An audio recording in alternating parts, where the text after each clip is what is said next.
আসসালামু আলাইকুম, সবাই কেমন আছেন? আলহামদুলিল্লাহ আমি ভালো আছি। চলে এসেছি ছাদে। এই যে গাছটা এখানে দিয়ে দিয়েছি, দেখেন কত সুন্দর লাগছে আর কত ফুল ফুটেছে। ছোট্ট একটা চারা গাছ, দেখেন এখন কত বড় হয়েছে। আজকে এই পেয়ারা গাছের পেয়ারা তুলে নিব। মাশাআল্লাহ, দেখেন সে কোথায় হয়েছে পেয়ারা। এই যে এখানে একটা ছোট্ট ডালের মধ্যে বিসমিল্লাহ বলে পেয়ারাটা কেটে নিচ্ছি। সুন্দর পেয়ারা, দেখেন একটু ধরো। আরেকটা পেয়ারা ধরেছে, কোথায় দেখো।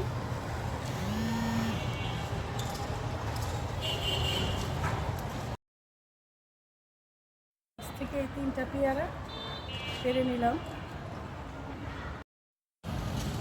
2টা ডালিম তুললাম। এই যে আরেকটা, আজকে 3টা পারবো।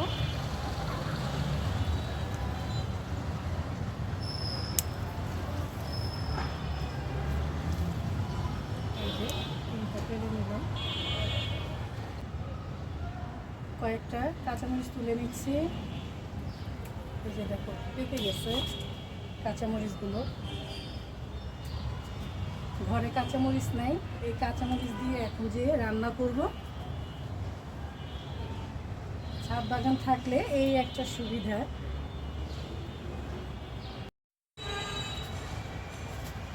এই যে কাঁচামরিচ তুলে নিলাম, এই কয়টা দিয়ে আজকে রান্না হয়ে যাবে। মাশাআল্লাহ, বাগান বিলাসে কত সুন্দর সাদা বাগান বিলাস ফুল ফুটেছে। কি সুন্দর লাগছে এই সাইডটা, ফুলে ফুলে ভরা। দেখো কত অপরাজিতা ফুল ফুটেছে। হ্যাঁ, কি সুন্দর লাগতেছে ফুলগুলো। মাশাআল্লাহ।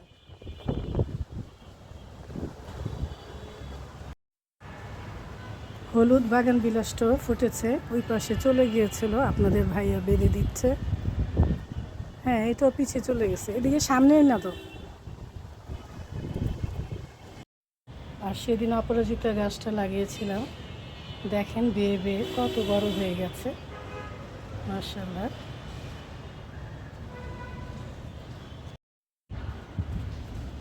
এই গাছটা একদম মারাই গিয়েছিল, ছেটে টেটে আবার লাগিয়েছিলাম। দেখেন এখন মাশাআল্লাহ কত ফুল ফুটেছে। ছাদ বাগান থেকে কত কিছুই পেয়ে গেলাম। কতগুলো কাঁচামরিচ তুলে নিলাম, পেয়ারা, ডালিম। আজকে প্লেটে কিছুই আনি নাই, তাই উন্নাতে নিয়ে নিলাম। পেয়ারা, ডালিম হাতে নিয়ে নিলাম, কাঁচামরিচ রান্নার জন্য।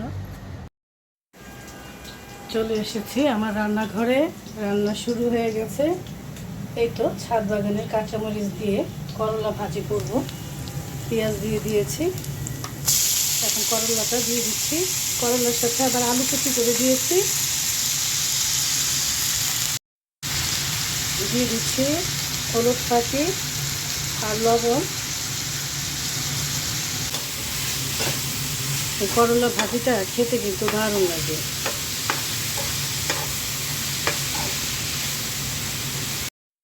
ছাদ বাগানের কাঁচামরিচ দিয়ে দিলাম। কাঁচামরিচগুলো অনেক ঝাল, তাই অল্প করেই দিলাম।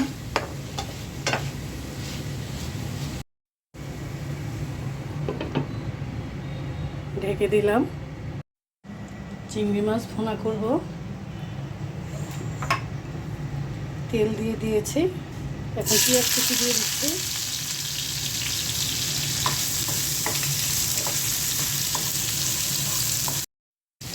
আর দেখি করলা ভাজির কি অবস্থা।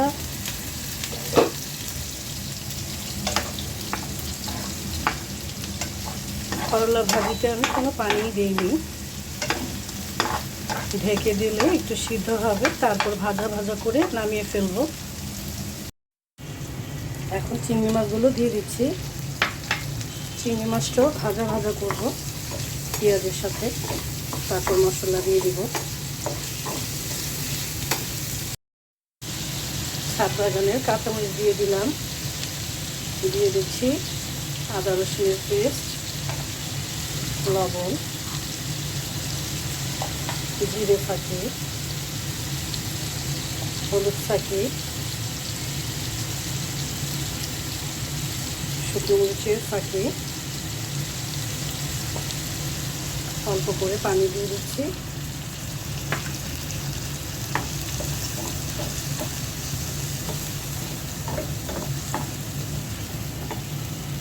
কিছুক্ষণ করলা ভাজিটা ভাজা ভাজা করলাম, এখন উঠিয়ে নিব। আর একটা মাছের তরকারি রান্না করছি, কাঁকরোল ভেজে, আমড়া দিয়ে ট্যাংরা মাছ ভেজে তরকারি রান্না করছি। এই তরকারিটা খেতে কিন্তু দারুণ মজা।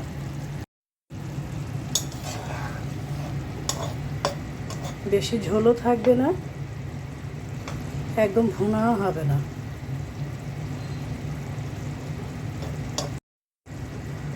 ঢেকে দিচ্ছি। এই তো হয়ে গেছে করলা ভাজি, চিংড়ি মাছ ভুনা, লেবু কেটে নিয়েছি। কাঁকরোল আর আমড়া দিয়ে ট্যাংরা মাছের তরকারি রান্না করলাম। সবাই ভালো থাকবেন, সুস্থ থাকবেন। আল্লাহ হাফেজ।